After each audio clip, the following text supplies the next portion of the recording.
Amém? Vamos receber a pastora Elza, dizendo todos glória ao Pai, glória ao Filho e glória ao Espírito Santo.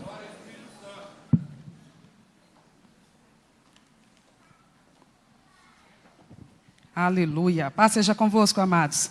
Amém? Vamos para a palavra? Mateus capítulo 28.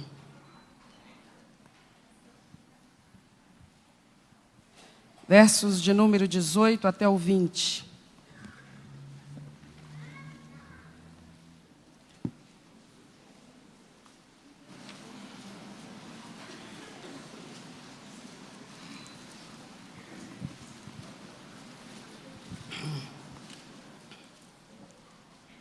E chegando-se Jesus, falou-lhes dizendo: É-me dado todo o poder no céu e na terra.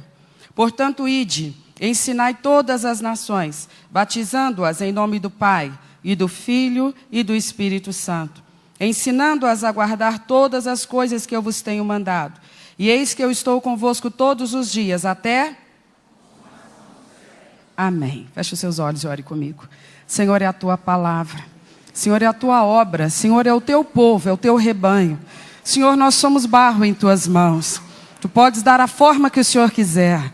E o Senhor sabe que forma o Senhor quer dar para cada vaso aqui dentro. Porque o Senhor tem dons e tem talentos e tem ministérios a distribuir no meio do teu povo. Porque é com esses recursos sobrenaturais que nós vamos poder cumprir o teu chamado, a missão que o Senhor tem nos dado. Então eu te peço nessa noite um despertamento da igreja para essa responsabilidade que pesa sobre os nossos ombros. Alarga o nosso entendimento hoje, aqui e agora, Senhor, daquilo que o Senhor requer da igreja. Não que o Senhor sugere, não que o Senhor pede, mas que o Senhor requer da igreja. Aqueles que verdadeiramente são servos do Senhor estão atentos a esta missão. E estão, ó Deus, se dedicando e se preparando. E, ó Deus, se dispondo. Então, que nessa noite, de uma maneira profunda, poderosa e esclarecedora, o Senhor trate conosco sobre esse assunto. Para a glória do Senhor somente, Pai. Em nome de Jesus. Amém? Por favor, senta no seu lugar. Estamos no terceiro domingo do mês. É o culto de missões que acontece nas igrejas do Evangelho Quadrangular em todo o território nacional. Nesse terceiro domingo, a igreja é lembrada daquela nossa grande responsabilidade perante o nosso Senhor Jesus Cristo, que é de levar o Evangelho a toda criatura. Então é sobre isso que nós vamos falar, ainda que teremos pouco tempo, mas eu creio que eu posso contar com a sua máxima atenção, e então nós vamos conseguir entender o que o Senhor quer nos ensinar nesta noite. Nós vamos lembrar, irmãos, que o assunto da igreja é um só. Qual é o nosso assunto? Jesus. Porque nós somos o povo do Evangelho. E o Evangelho é a respeito de uma pessoa. E essa pessoa se chama Jesus. Jesus o Cristo. Jesus o Messias. Jesus o Salvador. Que a humanidade veio a ter uma noção de quem se trata numa oportunidade em que, como diz a palavra de Deus na carta aos Hebreus, quando chegou a plenitude dos tempos, depois de tantas promessas no Antigo Testamento, por um período de alguns milênios, quando chegou a plenitude dos tempos, aos olhos de Deus, foi conveniente para os propósitos do Senhor, Ele resolveu e mandou que fosse enviada à terra a revelação de si mesmo. Por quê?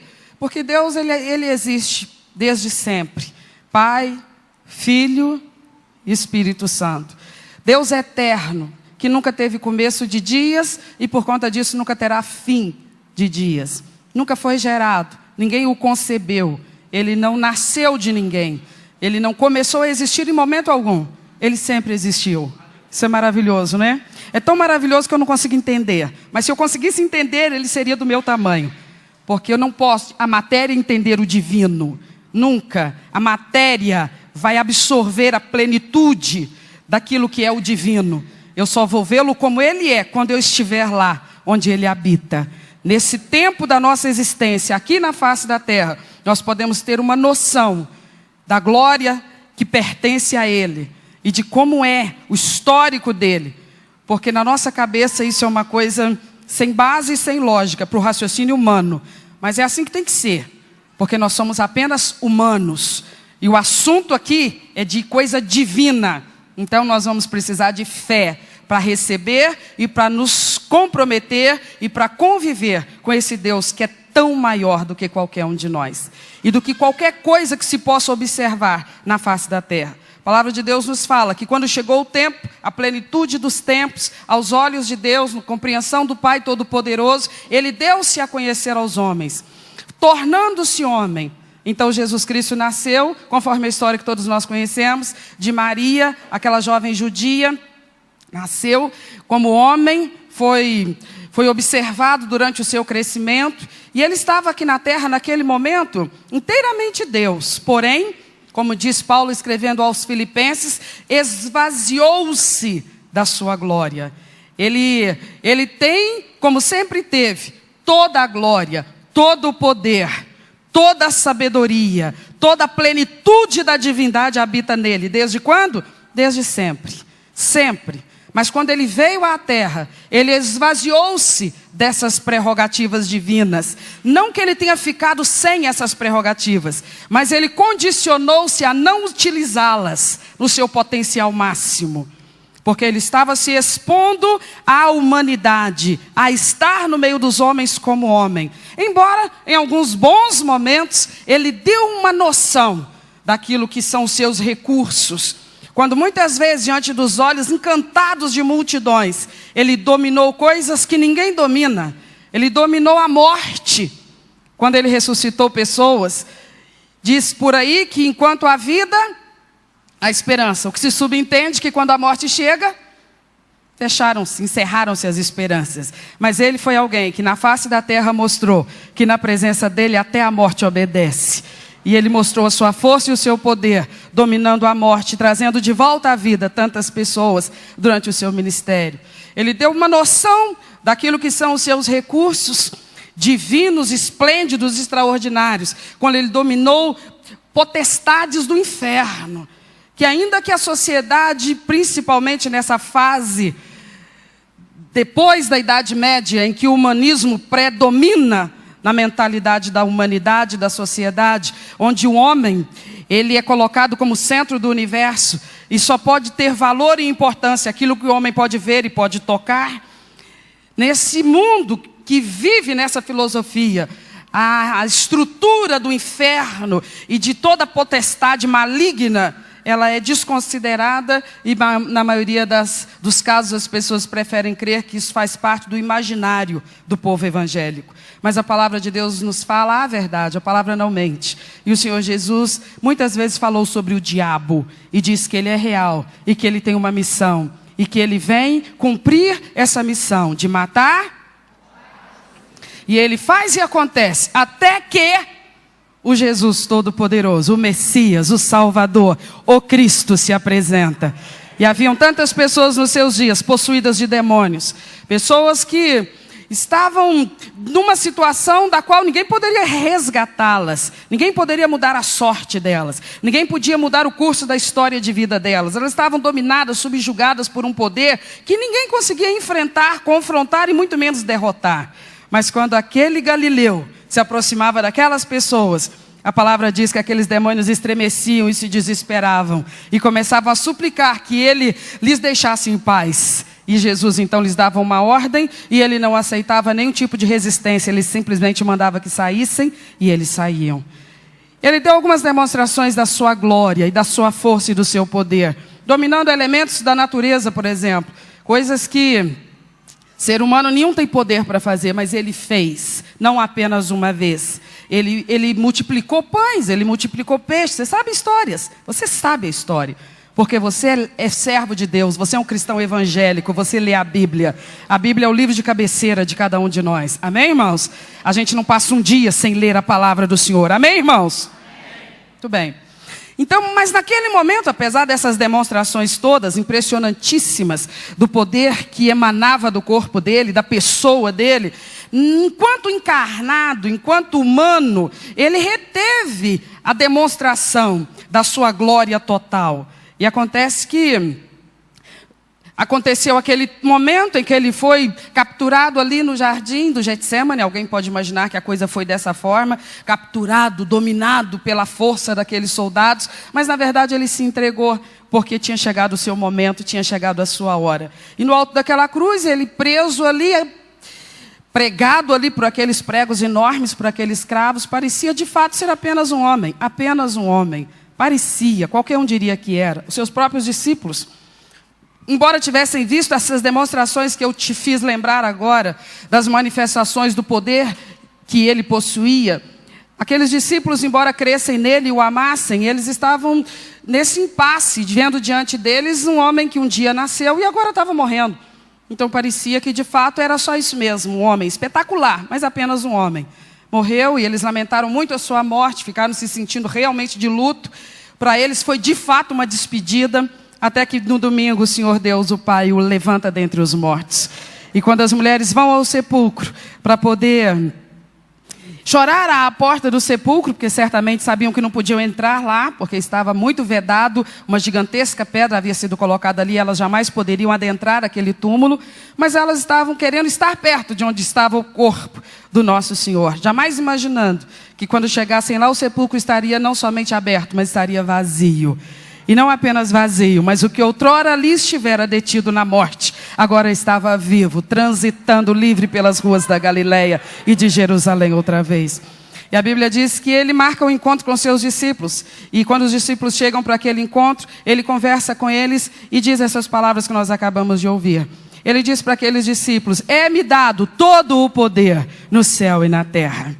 Ele faz uma declaração, ele não está fazendo uma pronúncia de uma possibilidade, ele não está falando de uma coisa que em algum momento poderia acontecer. Ele está dizendo um fato, ele está dizendo: é-me dado todo o poder. E eu quero lembrar você de como nós começamos a nossa reflexão nessa noite. Jesus é Deus. Desde quando? Desde o tempo em que o Pai o ressuscitou dentre os mortos, e então ele pôde declarar isso, que foi dado a ele todo o poder. Desde quando Jesus é Deus, irmãos? Desde quando ele tem todo o poder, irmãos? Desde sempre. E então ele está ali revelando uma realidade de como seria a presença, a postura e a atividade dele na terra agora a partir da ressurreição. Não mais com as suas prerrogativas divinas limitadas, reduzidas, cerceadas. Agora ele não estava mais esvaziado. Ele está declarando aqui no versículo 18: eu estou agora completamente liberando tudo aquilo que me é inerente. Eu sou Deus e tudo aquilo que faz parte da minha personalidade e da minha pessoa está ao dispor da igreja. Está a serviço da igreja e da missão que eu estou dando à igreja. É-me dado todo o poder. Aonde? Nos céus e na... Então na terra tem algumas coisas que nos parecem poderosas, nos parecem impressionantes e até temíveis. Mas Jesus não usou de meias palavras e nem usou de uma força de expressão meramente. Ele falou um fato, uma realidade. Ele me diz: tudo que for fonte de poder que você imaginar que exista na face da terra, com a qual você até possa ter algum contato, você pode até ficar impactado, impressionado, mas eu vou te dizer uma coisa: o poder do qual eu estou investido supera esses poderes todos. Não um de cada vez, mas todos somados. Pode juntar tudo, somar tudo, e tudo isso ainda está abaixo do poder que está na pessoa de Jesus Cristo. E todo esse poder está em atividade aonde? No céu, porque lá é o lugar onde ele habita. Lá é o lugar, é o seu domicílio. Lá é o seu recinto, lá é o seu ambiente natural. Lá está com a sua glória totalmente revelada. Existem seres vivos lá, com a vida espiritual, sobrenatural, que nós um dia vamos experimentar, vamos conhecer e vamos receber. E a Bíblia diz que esses seres estão à volta dele o tempo todo cantando o quê? Santo, Santo, Santo é o Senhor Todo-Poderoso. Os céus reconhecem que sobre a pessoa de Jesus Cristo, Deus uno, Pai, Filho e Espírito Santo, está todo o poder nos céus. Por isso os céus é um lugar de absoluta ordem. Absoluta ordem. Sabe um lugar onde jamais ocorre uma desordem? Você sabe um lugar onde jamais ocorre qualquer transtorno, incidente, acidente? Não existe nada que fuja à mais absoluta ordem nesse reino celestial. Domínio do nosso Senhor Jesus Cristo. Por que os céus é assim? Porque lá ele exerce todo o poder. Mas ele também disse aqui que a ele foi dado todo o poder no céu e em que outro lugar? Também na terra. E aí é que está a necessidade de que os nossos olhos sejam abertos, para então nós cumprirmos aquilo que ele vai delegar à igreja. Primeiro ele nos diz, todo o poder é me dado, tanto no céu quanto na terra. E em seguida ele vai dizer, portanto ide. Porque eu estou detendo todo o poder, tanto no céu, onde tudo é decidido, quanto na terra, onde tudo é executado. Nesses dois ambientes, eu detenho todo o poder. E porque isso é um fato, vão, ide e anunciai o evangelho a toda criatura. Nós vamos fazer isso aqui na terra. Nós vamos fazer isso levando diante das pessoas essa realidade que os homens devem entender. Eles devem entender que só existe um ser em todo o universo que é eterno. Ele é eterno porque ele nunca nasceu e ele nunca vai morrer. Ele não é eterno como eu sou, como você é. Porque nós tivemos um primeiro dia de vida, não foi? Cada um de vocês vai lembrar o dia do seu nascimento, não precisa lembrar o ano, também não precisa sofrer. Mas cada um de nós vai lembrar que nossa história de existência começou num determinado dia. Jesus Cristo não precisa ter essa lembrança, porque Ele é Deus sempre eterno. Então às vezes a gente vê pessoas buscando elementos ou personagens ou personalidades às quais eles possam dedicar a sua veneração, a sua adoração. Por exemplo, você vê às vezes celebridades que falecem porque são apenas homens. Eles podem ser muita coisa enquanto vivos, mas de repente um vírus, uma bactéria vem e os mata. Eles podem ter conquistado ou realizado grandes coisas, mas um dia chega ao fim e o seu último suspiro acontece. E às vezes a mídia noticia aquilo de uma forma tão intensa, tão intensa, tão intensa. E todos os lares naquela nação começam a ter aquela sensação de luto.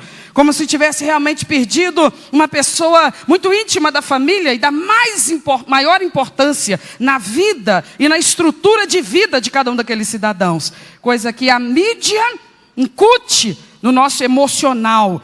Mas incute por quê? Porque a gente fica parado, à toa, na frente dos mecanismos da mídia.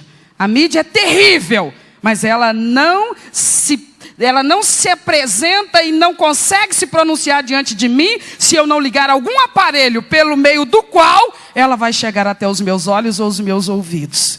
Amém, irmãos? Que o Espírito Santo vá alargando o nosso entendimento. Nós não temos tempo para parar, como gostaríamos de parar em cada um dos pontos que nós vamos refletir nessa noite. Porque o nosso foco é a missão que o Senhor Jesus está dando agora. A igreja que é o povo que tem a Ele por cabeça. E Ele não é nada mais, nada menos do que aquele que tem todo o poder nos céus e na terra. E então, uma vez que Ele, após a sua ressurreição, Ele faz essa declaração e delega essa missão à igreja, Ele está mostrando que é necessário contar para as pessoas que existe alguém que, diferentemente de qualquer celebridade, cientista, qualquer pessoa que, por maior que seja o benefício que ela possa trazer à humanidade ou à sociedade com seus feitos, suas conquistas, seus inventos, são apenas homens. E um dia elas vão e não voltam mais. Mas Jesus é diferente. Ele foi sim. É verdade, eles mataram Ele naquela sexta-feira às 3 da tarde. Ele deu o seu último suspiro, declarando: está consumado. Tudo está consumado. Está acabada a obra. Foi feito o ajuste final. Está concluída a obra. E Ele expirou. E quem pudesse dizer assim, que lamentável. Foi-se um homem impressionante. Então esses se surpreenderam quando no domingo pela manhã se anunciou a plenos pulmões. Ele não está morto mais. Ele voltou à vida. Mas há um detalhe. Voltou à vida diferente das pessoas que Ele havia feito voltar à vida. Porque Ele ressuscitou algumas pessoas para a mesma estrutura e a mesma substância de vida. E elas, depois de algum tempo, voltaram a morrer. Porque o que elas receberam de volta foi a mesma vida biológica, orgânica, perecível, limitada. Então, ainda que Lázaro, depois de 4 dias de morto, voltou à vida, ele voltou a viver para quê? Para voltar a morrer. Porque a vida que lhe foi devolvida, maravilhoso milagre de Cristo, ainda foi a vida mortal. Agora, a palavra de Deus diz que quando o Pai ressuscita, eu preciso que você olhe para mim, ressuscita Jesus dentre os mortos. Naquele domingo de madrugada, a Bíblia diz que ele recebe agora um ressuscitar diferente. É uma vida diferente daquela que Lázaro recebeu, que a filha de Jairo recebeu, que o filho da viúva da cidade de Naim recebeu. Ele recebeu a vida imortal. Morreu na cruz, seu corpo físico, biológico, e agora volta aquele corpo, mas não mais com aquela substância de vida. Agora era uma vida imortal. Por isso ele não ficou aqui, porque ele ascendeu aos céus, porque só lá é um ambiente para a existência e permanência de seres imortais. O reino eterno do nosso Deus, a glória de Cristo está agora totalmente revelada nos céus e pode estar totalmente revelada na terra. Quando é que a glória de Deus se revela totalmente na terra? Quando as pessoas enxergam quem Ele é. Foi assim comigo, foi assim com você. Teve até um certo tempo da minha vida e da sua que nós estávamos absolutamente cegos e alienados para essa verdade. Jesus era para nós apenas um Jesus histórico.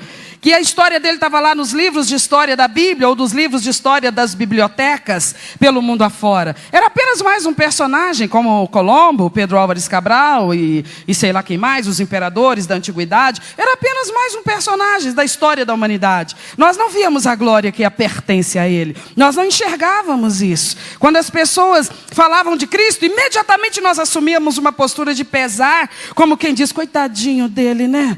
Nossa, morreu jovem, né? Morreu jovem, 33 aninhos só. Foi tão bonzinho, né?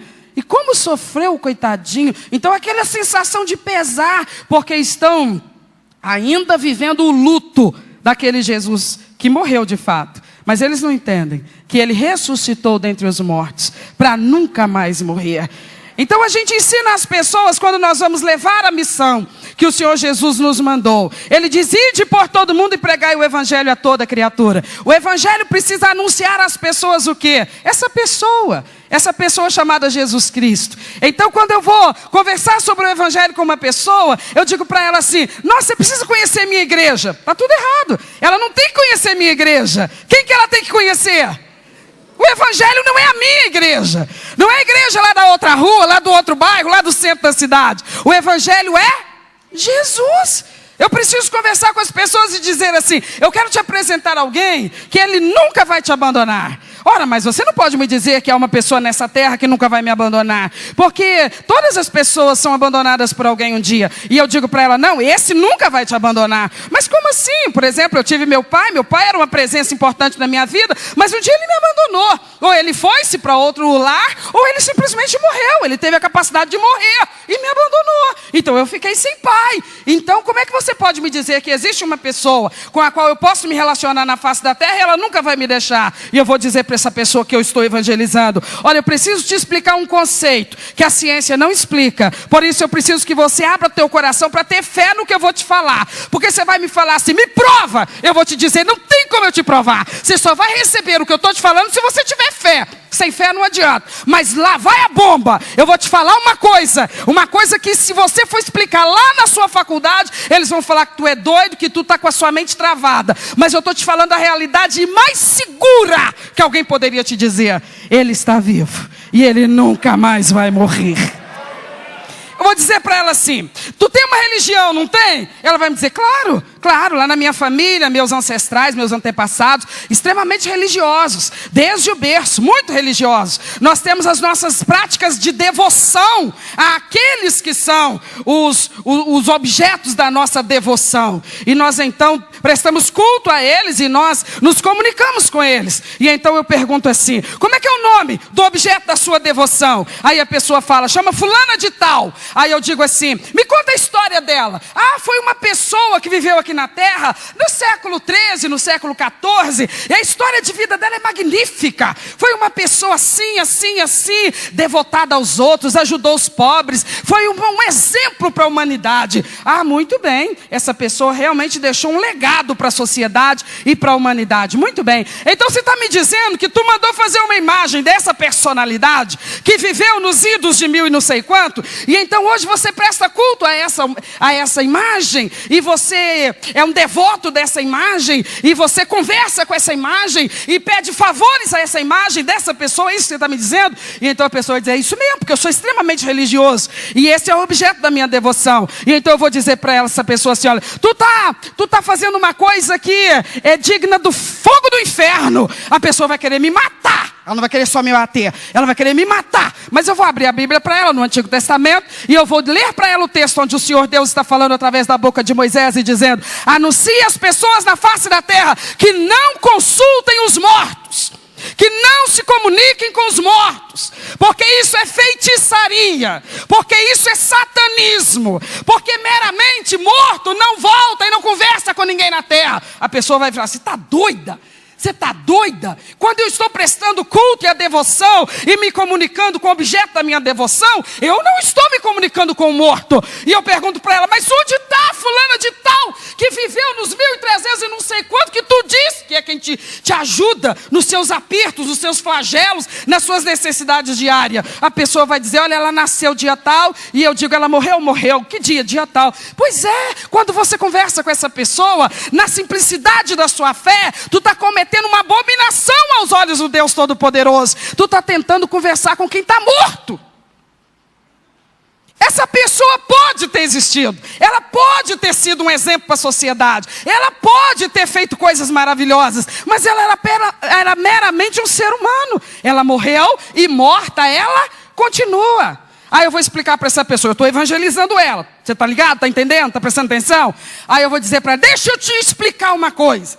Direciona a sua fé para alguém que está vivo. Estava vivo lá no 1º século da nossa era. Estava vivo no 2º século. Ele estava vivo no 3º século. Entrou a Idade Média, 1500, de 500 até 1500. Todo aquele período do obscurantismo. Ele estava vivo. E haviam pessoas na face da terra que conversavam com ele. E ele ouvia essas pessoas e ele respondia a essas pessoas. Hoje, olha, se você for olhar a história dele, aqui na terra tem o dia que ele nasceu e tem o dia que ele morreu. Tem o ano que ele nasceu e tem o ano que ele morreu. Mas deixa eu te falar uma coisa, ele é diferente dos outros. Os outros que são adorados e invocados e que são venerados pelas pessoas de uma fé sincera, mas é uma fé ignorante, é uma fé sem conhecimento. Eles estão mortos e eles estão sem nenhuma possibilidade de ouvir o que vocês dizem para eles. E que se dirá atender os seus clamores e as suas demandas, porque são meramente agora pessoas que dormiram o sono da espera e estão esperando o dia final em que o Senhor Deus dirá que finalmente chegou o último dia dessa estágio da história da humanidade na face da terra. E ele vai separar para a sua direita uns e para a sua esquerda outros. Estão todos ainda num lugar ou numa situação ou numa dimensão aonde não podem se comunicar com os que estão aqui. E nem sequer escutam o que vocês falam. Não é que eles ficam de lá doido para vir te responder, não. Eles nem sabem que você existe aqui na terra. Eles nem sabem que você está conversando com eles. Eles nem sabem que tu conhece a história deles. Eles não têm nem noção que você fez uma imagem deles e se prostra diante deles. E eu vou dizer para essa pessoa, mas tu precisa de alguém que te ouça na hora das suas dificuldades, não é? Você bem que precisa de alguém que tenha recursos que ninguém mais nessa terra tenha, não é? Você reconhece que você pode ser o tal, pode ter um tanto de amigos, quem sabe até 1 milhão de amigos, como se dizia na canção. Talvez você diga que tem muitos recursos, mas você reconhece. A vida te mostrou que existem situações que você enfrenta, que um ser humano enfrenta nessa terra, para as quais ela precisa de recursos sobrenaturais. E então você está tentando encontrar esses recursos, buscando nessas pessoas que na sua concepção te ouvem e te socorrem. Deixa eu te falar, eu estou evangelizando você, e evangelizar significa subtrair uma mentira e colocar a verdade no lugar dela. Então eu não vou aqui apenas te dizer que tu está errado na tua devoção, eu também vou te ensinar como é que se faz ou se pratica a devoção correta.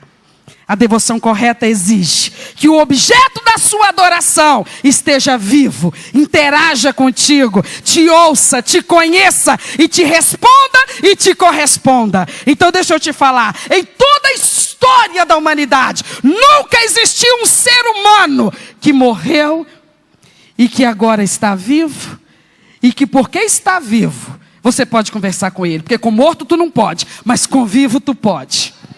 Com vivo tu pode conversar. Então as pessoas ao longo dos séculos têm conversado com ele. E ele tem ouvido e tem atendido. Sabe por quê? Porque ele está vivo. Diferente dos outros, personalidades que podem ter sido importantíssimas, morreram e mortas estão. Mas esse da minha devoção, não, ele está vivo. Até quando ele vai viver? Para sempre. Por isso eu falei dele para os meus filhos. Por isso meus filhos vão falar dele para os filhos dele. Por isso os filhos dos meus filhos vão falar dele para os filhos deles. Por isso cada geração vai falar de Cristo para a próxima geração. Porque quando a próxima geração chegar, talvez eu não esteja aqui, mas o meu Cristo estará. Quando meus bisnetos chegarem, talvez... porque eu acho que sim, mas talvez eu não esteja aqui quando os meus bisnetos chegarem, mas eu vou segurar, e eu sei que eles serão muito bem sucedidos nessa terra, porque o meu Deus estará aqui com eles, porque ele está vivo e estará para todo sempre. Aleluia! Então a verdade do evangelho, é isso que eu tenho que falar para as pessoas, que Jesus Cristo está vivo e que ele é todo poderoso.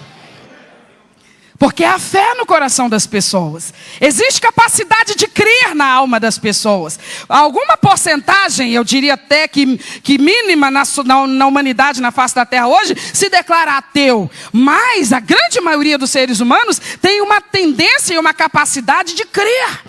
E de buscar o objeto da sua fé. Mas elas inadvertidamente, ignorantemente, direcionam seus clamores para deuses mortos. Ou para figuras que não correspondem à sua devoção. Não é um grande desperdício, meus irmãos? Por isso Jesus falou assim, não deixe mais isso acontecer. Vai e anuncia às pessoas. Sabe por que elas se prostram diante de deuses que não lhes correspondem? Porque elas estão famintas de um Deus de verdade. Porque elas estão carentes de um Deus que seja verdadeiro. Porque elas estão procurando um Deus que seja verdadeiro. No dia que elas encontrarem, que elas o conhecerem, elas então abandonarão toda aquela ilusão. E elas se apegarão com amor a esse Deus que é todo poderoso e que é imortal. Eternamente vivo. Nós temos tantas coisas para falar às pessoas a respeito do evangelho, mas comecemos por aí. Comecemos declarando a verdade. Ele tem todo o poder aqui na terra e lá no céu. É por isso que às vezes as pessoas na terra passam por flagelos que alguém diz para elas assim, seus dias estão contados, e a pessoa vai com aquela resposta e aquele anúncio para casa, chegando na sua casa ou dirigindo-se à sua igreja, se prostram diante desse Jesus e conversam com ele. E a palavra diz que tudo aquilo que sobe, o Senhor ouve. E as orações são escritas, são registradas nas mansões celestiais. E diz que Ele abre os seus tesouros para os seus filhos na terra. E há coisas que precisam acontecer aqui, mas não tem ferramenta para fazê-las acontecerem aqui. Mas lá em cima tem essas ferramentas. Então Ele ordena que seja produzido e Ele lança sobre a terra. E vem essas coisas serem depositadas na nossa vida. É o sobrenatural de Deus que acontece na nossa vida e na nossa casa todo santo dia. Por que acontece? Porque nós conversamos com esse que é imortal e todo poderoso. Então ele falou assim, ide aonde, irmãos? Onde? Levar o evangelho aonde? Todo mundo. E aí quando a gente fala ide por todo mundo, a gente pensa imediatamente aonde? Na África. Todo mundo. Todo mundo. Desde a reforma, pouco depois da reforma protestante, quando 100, 150 anos depois, quando se começou a difundir mais ainda a atividade missionária, levar o evangelho a lugares aonde o evangelho ainda não tinha chegado, desde sempre, aquele continente tem sido o alvo e o objeto das maiores missões, e não sem motivo, porque realmente a carência é muito grande.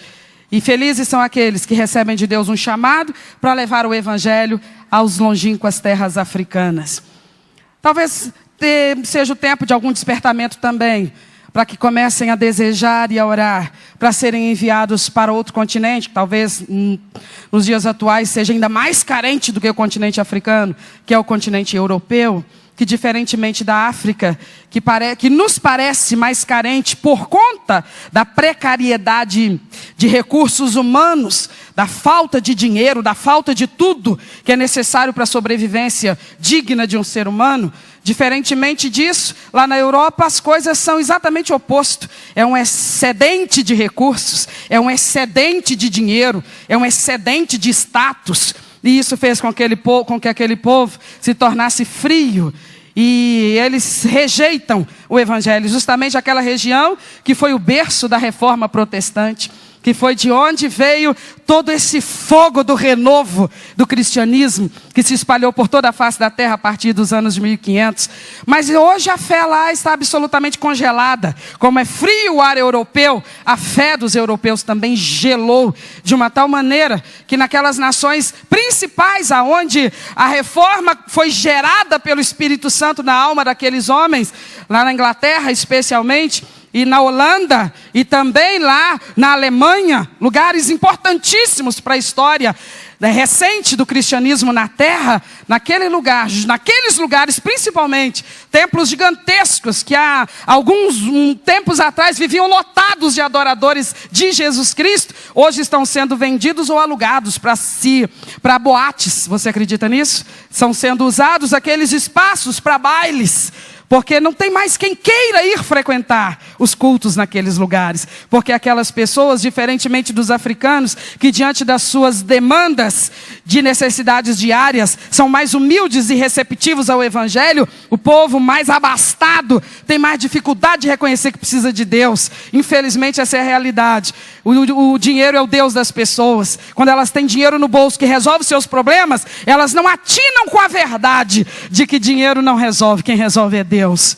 Porque se Deus não resolve, dinheiro muito menos. Então, as missões nos dias atuais, ou de algumas décadas para cá, se concentram no principal continente, que é o continente africano. Então a gente pensa assim, Jesus falou, ide por todo mundo e levai o evangelho, ide por todo mundo. A gente pensa, nossa, mas na África é muito longe, não vou não. Então já que eu não vou para a África, eu não preciso pregar o evangelho para ninguém. Porque missão é feita onde? Em outro país. Não é isso que se concebeu? Missões é para se praticar em outro país.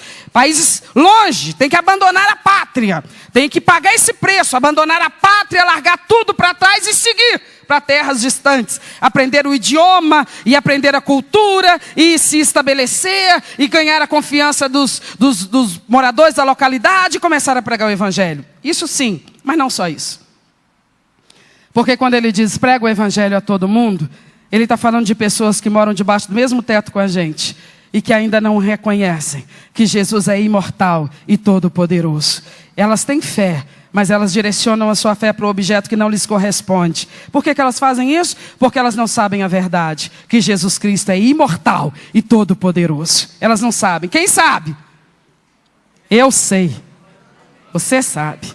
Tem pessoas da minha parentela e da sua. Eles são esse todo mundo que Jesus quer que eu alcance. Eu não posso ir para a África, mas Deus não me usa só lá na África, só lá na Europa. Deus me usa aqui, dentro da minha casa, no seio da minha família, na minha vizinhança, no meu local de trabalho, na minha escola. Tem tantas pessoas que se elas soubessem o que eu sei, se elas soubessem o que você sabe sobre Jesus, elas não viveriam como elas estão vivendo.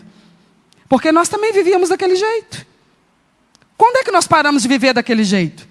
Quando nós conhecemos a verdade. Porque o próprio Jesus diz, conhecereis a verdade? Quando que nós ficamos libertos daquela vida, irmãos? Quando nós conhecemos. Quando que eles vão ficar libertos daquela vida, meus irmãos? Quando eles conhecerem a verdade. Mas Paulo escreve aos Romanos e pergunta, mas como eles conhecerão a verdade se ninguém falar a verdade para eles? Como eles ouvirão se não há quem pregue para eles? Aí está a minha responsabilidade e a sua. Se eu me deito na minha cama à noite com a minha consciência tranquila dizendo, eu não preguei o evangelho para ninguém, mas também eu não fui enviado para a África, eu não fui enviado para a Europa, e só quem é enviado para esses lugares que é missionário. Não, Missionário é quem tem uma missão. E quem é que tem essa missão que Jesus colocou aqui? Todos nós, todos que somos igreja. Nós fazemos parte do corpo de Cristo, chamamos Jesus de nosso Senhor? Chamamos? Quem chama Jesus de seu Senhor e de seu Salvador? Então essa ordem é para mim e é para você. Ah, mas eu não sou pastor, eu nunca fiz curso de teologia. Mas isso não está dito aqui, não tem esse pré-requisito aqui. Ah, mas eu mal sei assinar meu nome, então é dois comigo. Mas Jesus usa, Ele usa, mesmo que a gente tenha os nossos parcos recursos. Ele diz, não, em cima da tua pobreza de recursos, eu vou colocar a minha graça, a minha unção. E a verdade vai fluir da sua boca. Eu preciso entender que as pessoas estão vivendo como estão, porque elas não sabem a verdade. Elas estão ainda detidas nas trevas, na escuridão da ignorância. E elas não podem morrer sem saber que Jesus é imortal e todo-poderoso. Que elas não precisam buscar outro, recorrer a outro, até porque não vai resolver. O único que é imortal e todo-poderoso é Jesus Cristo. Então quando Jesus fala assim, ide por todo mundo, eu já entendi que não é necessariamente para outro continente. Eu posso ir para todo mundo, indo às pessoas da minha vizinhança, da minha parentela, do meu trabalho e da minha escola. Entendemos isso? Amém. Então o que é para levar? É para levar uma mensagem superficial do Evangelho? Não. Ensinar as pessoas sobre a imortalidade de Cristo. Ensinar as pessoas sobre o poder sem limites de Cristo. Demanda tempo. Não é meramente dar uma informação superficial. Ele falou assim, ide e ensinai. O que significa ensinar? Falar exaustivamente. Falar exaustivamente. Falar claramente. Explicar profundamente. Há quem diz assim, você precisa trabalhar do lado de fora do arraial. Você tem que ir lá pregar o Evangelho para quem está nos rincões da imoralidade e do vício. Gente que está perdida. Jesus falou que depois que essas pessoas ouvirem e vierem, é para parar de falar? Quando que é para parar de falar do Evangelho para uma pessoa que já se converteu? Por que nós crentes se reúnem tanto na igreja? Por que nós participamos de tantos cultos? Por que ouvimos tantas pregações? Por que lemos tanto a palavra? Por que estudamos tanto a palavra? Porque nós estamos sendo discipulados. O que é ser discipulado? Treinado, ensinado a servir a um Cristo que é imortal e é todo-poderoso. Isso não é matéria que se esgota num primeiro contato. Eu não posso simplesmente conduzir você à decisão e te perguntar, olha, eu vou te fazer uma pergunta que ninguém pode responder por você, só você mesmo. Você gostaria de confiar a Cristo a sua vida e em receber essa maravilhosa oportunidade que Ele te dá, de se render a Ele e conhecer a glória da pessoa dEle? Você gostaria de aproveitar essa oportunidade que Ele te concede graciosamente nesse momento? E se a pessoa virar para mim e disser, eu quero, então eu digo para ela, nós estamos começando uma longa jornada. Ah, a senhora não vai virar para mim e falar assim, tchau e benção, você agora já é convertido, já está salvo e agora segue teu caminho que eu estou seguindo para ganhar mais um. O próximo da fila, por favor. Não, eu vou dizer para ela, não, se eu fizer isso eu não estou fazendo a obra completa. Jesus falou que é para eu levar o Evangelho e ensinar aqueles que receberem o Evangelho. Tem quem diga assim, eu não sei para que se prega tanto para crente. Por obediência a Cristo. Jesus falou, ensina os que vieram. Ensina os que disseram sim para o Evangelho. E esse conteúdo, ele é inesgotável, irmãos. Que dia que eu vou poder virar para esta igreja e dizer assim, olha, nós estamos fazendo 7 anos agora, gente. Tem 7 anos que semanalmente, toda terça-feira, a gente tem uma aula de doutrina aqui na igreja. A gente estuda a palavra de Deus, os ensinos apostólicos, os ensinos de Cristo. E nós já estamos encerrando a matéria, tá bom? Assim, daqui a uns 2 anos a gente fecha isso, então acabou. A gente deleta o culto de doutrina, não precisa mais, já está tudo ensinado. Algum dia eu vou poder fazer isso? Algum pastor vai poder fazer isso? Porque a palavra se renova a cada dia. E nós estudamos um livro e daqui a 5 anos nós vamos voltar nele. E nós vamos descobrir coisas que da primeira vez nós não vimos. Porque o Senhor Deus, Ele tremendamente produziu um documento que é uma voz que não se cala. Essa palavra sempre tem coisa nova para comunicar ao nosso coração. Então, onde eu estou fazendo missões? Onde eu estou evangelizando pessoas? Lá e cá. Porque se o ministério do ensino não fosse importante, o Espírito Santo não teria orientado o apóstolo Paulo, iluminado o apóstolo Paulo para falar quando escreve aos Efésios, que ele mesmo daria esses ministérios para que cada igreja tivesse o evangelista, mas também tivesse o mestre. Porque é preciso que a obra seja completa. É preciso falar para você que Jesus Cristo é verdadeiro, é real, é imortal e é poderoso. E aí você saiu daquela velha forma de culto e de adoração e se rendeu a Cristo Jesus. E agora você precisa estar aqui. Para quê? Para ser ensinado a como viver com essa personalidade extraordinária chamada Jesus, o Cristo, o nosso Salvador. Eu preciso levar o evangelho a quem ainda não o conhece. Mas eu não posso falar do evangelho para as pessoas de uma forma assim pessoal, só para um desencargo de consciência, para eu poder ir para casa e falar assim, graças a Deus, hoje eu posso dormir descansado, Deus não vai me incomodar porque eu falei de Jesus para alguém. Não, não é assim de forma superficial. Jesus ensinou, e os apóstolos também, que é preciso falar de forma convincente. É preciso levar as pessoas a uma condição onde elas vão poder ser persuadidas à fé em Cristo. Porque quando eu começar a falar do evangelho para uma pessoa, eu vou, na grande maioria das vezes, me deparar com alguém que vai me dizer assim, mas eu já tenho fé em alguém. Eu já tenho uma religião. A minha fé já está direcionada para alguma coisa. Eu não vou largar a minha para assumir a sua só para te agradar. Não é assim que funciona, não é assim que acontece. Ela vai querer base, ela vai querer informações, ela vai querer ser impactada pela mensagem que eu vou levar para ela. Então, às vezes, irmãos, a gente começa a orar, principalmente para os da nossa própria casa que ainda nos converteram, nossa parentela, que a gente tem um medo terrível que eles morram sem Cristo, e a gente fica apertando com Jesus, salva eles, salva eles, salva eles. E Jesus vira para nós, salva tu, salva tu, salva tu. Porque eu já te mandei pregar para eles, eu já te mandei evangelizar eles, eu já te mandei anunciar a verdade para eles, tu não fala? Não, senhor, eu falo sim, eu falo lá em casa, eu falo, gente, vocês têm que ir para a igreja, gente, vocês têm que servir a Cristo. Aí Jesus vira para mim e fala assim, tu fala, eu vejo mesmo que tu fala, de vez em quando tu fala isso para eles, mas tu não vai. Eles moram contigo, eles estão vendo que tu mais falta do que vai. Então tu ensina o caminho, mas tu está fora do caminho. Tu quer passar para eles uma confiança numa coisa que tu mesmo não está tendo confiança. Porque se tu tivesse, se tu soubesse quem é esse Cristo que tu diz que é teu Senhor, tu não desperdiçaria uma única oportunidade de buscar o conhecimento dEle, a presença dEle, e de separar um tempo especialmente para Ele, no teu dia, na tua semana. Tu não faria isso com pesar, tu não faria isso lamentando, tu faria isso com o maior prazer da sua vida, dizendo, graças a Deus chegou a hora, a melhor hora do meu dia, a hora que eu dedico ao meu Senhor, a invocá-lo, a adorá-lo, a cultuá-lo, a ouvir a voz dEle, a aprender sobre Ele. Eu vivo para esses momentos. É preciso anunciar o evangelho vivo de um Cristo que está vivo, mas tem que falar de uma forma viva. Porque se eu preciso conduzir as pessoas para que elas sejam persuadidas, o que é persuasão? Persuasão é levar a pessoa a uma convicção aonde não restem dúvidas. Eu estou falando de persuasão. Eu estou falando de quê?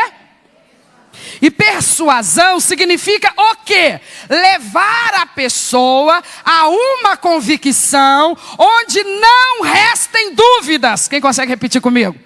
Levar as pessoas a uma convicção onde não restem dúvidas. Por que tem que ser desse jeito? Porque elas vão dar um passo que vai ser um diferencial na vida delas. Se elas crerem como é necessário crer, elas vão se render a Cristo, vão se entregar a Cristo. E isso vai mudar a vida delas para sempre. Vai mudar tudo. Vai mudar a forma como elas pensam, como elas falam, como elas agem, como elas se relacionam. Vai mudar a forma como elas lidam com os seus empregados ou com os seus patrões. Vai mudar a maneira como ela lida com o seu esposo, com o seu marido. Vai mudar a maneira como ela lida com seus pais, com seus filhos. Vai mudar a maneira como ela lida com os pobres, com os ricos, com os negros, com os brancos. Vai mudar a cosmovisão dela. A visão de mundo dela vai mudar. Vai ser uma transformação tão maravilhosa, tão profunda para ela, Mas vai acontecer num mundo que não está enxergando o que ela está enxergando. Uma sociedade que vai discriminá-la, que vai desprezá-la, que vai rotulá-la, que vai persegui-la. Então ela tem que abraçar essa fé com muita convicção. Senão quando chegarem os primeiros testes, ela vai desistir. Ela vai desistir. Porque ela não tem uma fé convicta. A fé dela ainda não é convicta. Restam muitas dúvidas. Restam muitas dúvidas.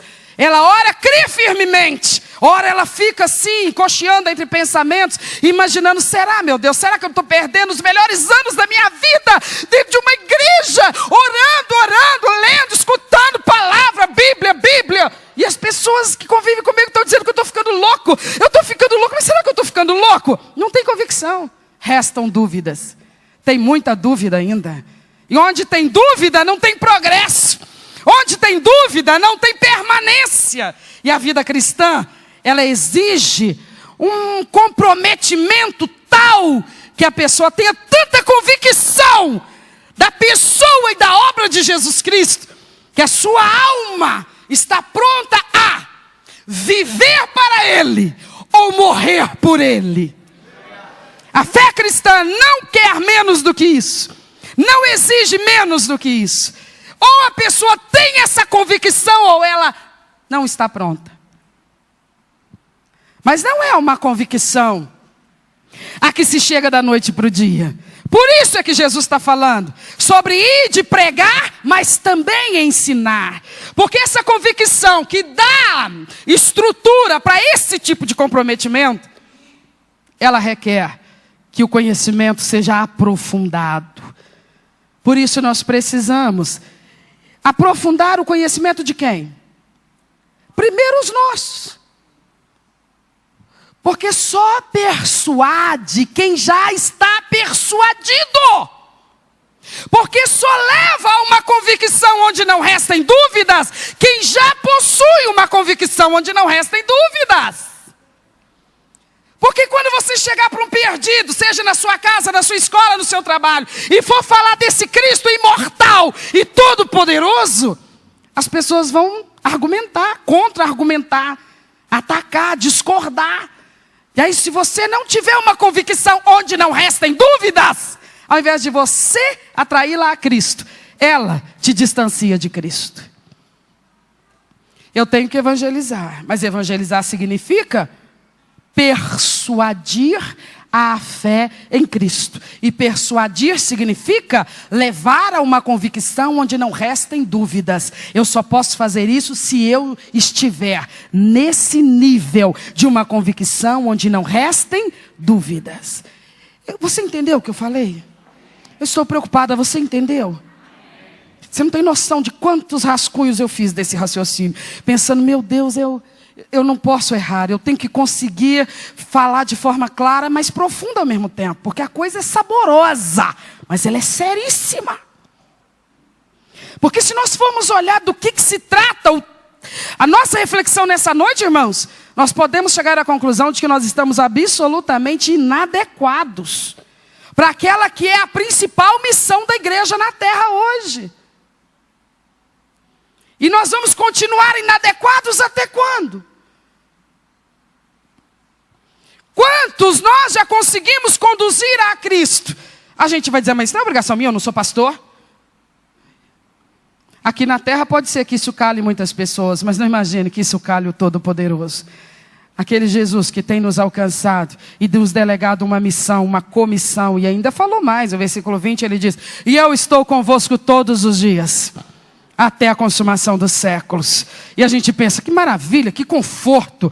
O imortal e todo-poderoso comigo todo dia, para cuidar de mim, para me guardar, para me proteger, para me abençoar. Sim, Senhor. Mas mais do que isso, também para verificar se tu está dando conta da missão que Ele te confiou.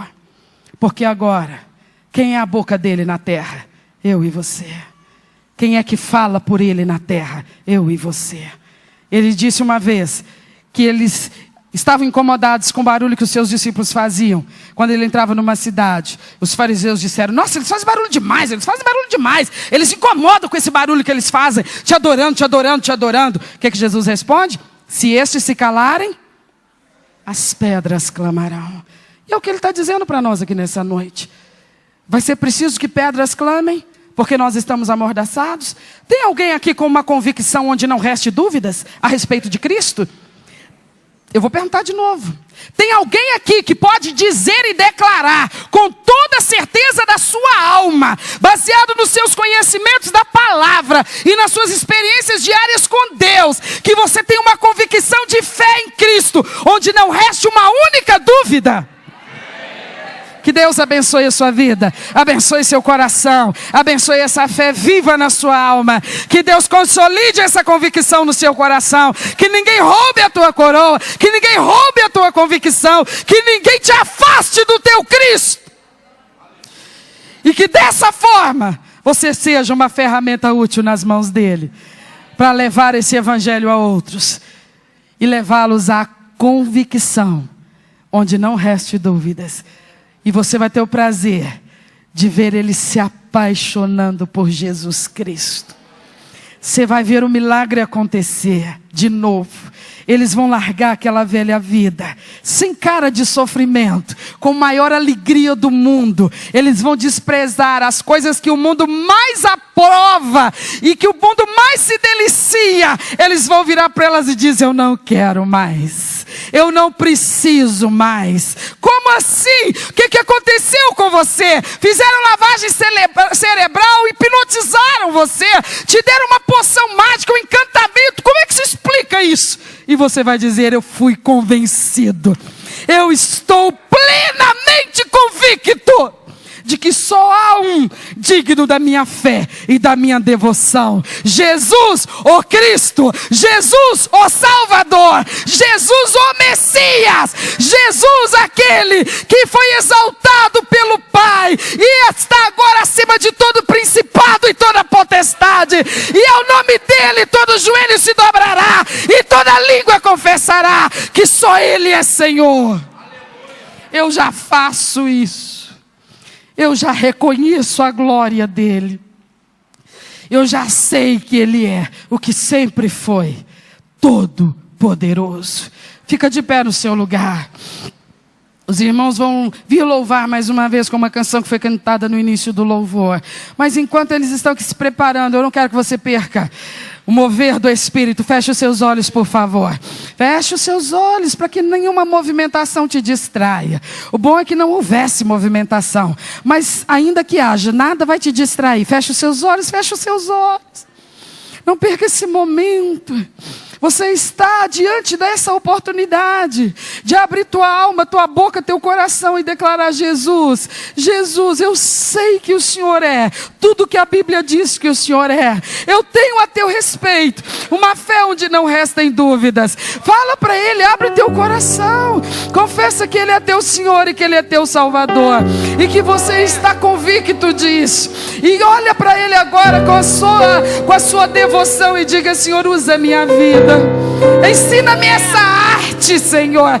Ensina-me, Senhor, essa maneira de falar de Ti mesmo para as pessoas, de maneira que elas sejam levadas a uma convicção, aonde não reste dúvidas, e que elas se tornem como eu mesmo tenho me tornado, prontas a viver para o Senhor nessa terra, ou se preciso for, a morrer por Ti nessa terra. Justamente porque conhecem a Tua glória, porque sabem quem é o Senhor.